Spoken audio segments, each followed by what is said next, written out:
ရှင်ဘေးတို့ကနေကင်းဝေးပြီးကိုသိနဲ့ဖြန်ကျမ်းမာလုံးချုံကြပါစေလို့ရေဒီယို NUG ဖွဲ့သားများကဆုတောင်းမေတ္တာပို့သလိုက်ရပါတယ်ရှင်။အခုချိန်ကစပြီးရေဒီယို NUG ရဲ့နေ့စဉ်သတင်းများကိုຫນွေဦးမောင်နဲ့ຫນွေဦးမောင်တို့မှတင်ဆက်ပေးမှာဖြစ်ပါတယ်ရှင်။မင်္ဂလာညချမ်းပါရှင်။အောက်တိုဘာလ10ရက်နေ့ကပြည်တွင်းသတင်းများကိုတင်ဆက်ပေးသွားမှာပဲဖြစ်ပါတယ်။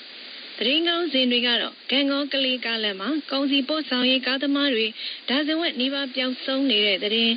ဒဝဲမြစ်ရေလဲကျုံးပေါ်မတက်ရန်တားမြစ်ထားတဲ့အတွက်တနည်းတကြားချက်သူများအခက်တွေ့နေတဲ့သတင်းနဲ့လွိုင်းလင်းနဲ့ပင်လုံမှာ COVID-19 ရောဂါကူးစက်မှုတွေဆက်လက်မြင့်တက်နေတဲ့ဆိုတဲ့သတင်းတွေကိုတင်ဆက်ပေးသွားမှာပဲဖြစ်ပါတယ်။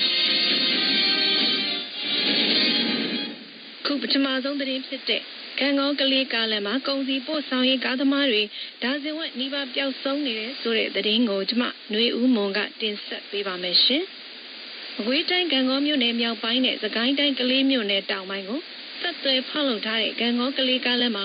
ကုန်စည်ပို့ဆောင်နေတဲ့ကားသမားတွေပျောက်ဆုံးတာများလာနေတယ်လို့ပျောက်ဆုံးနေတဲ့ကားသမားတွေရဲ့မိသားစုအတိုင်းအဝိုင်းကပြောပါတယ်။အဲဒီလိုဆက်သွယ်မရဘဲပျောက်ဆုံးနေတဲ့ကာယကံရှင်ကားသမားမိသားစုတယောက်က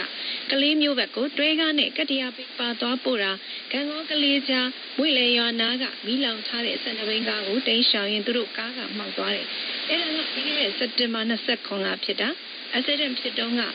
ဖုန်းဆက်သွယ်ရသေးတယ်။အဲဒီနောက်ဖုန်းဆက်မရဘဲပျောက်ဆုံးနေတာလောက်ဝက်နီးပါးရှိနေပြီလို့ပြောပါတယ်။ရန်ကုန်ကနေကလေးမျိုးဘက်ကိုလမ်းခင်းတဲ့ကတ္တရာပိပါတွေကိုတည်ယူပို့ဆောင်လာတဲ့တွဲကားမောင်းသူဟာ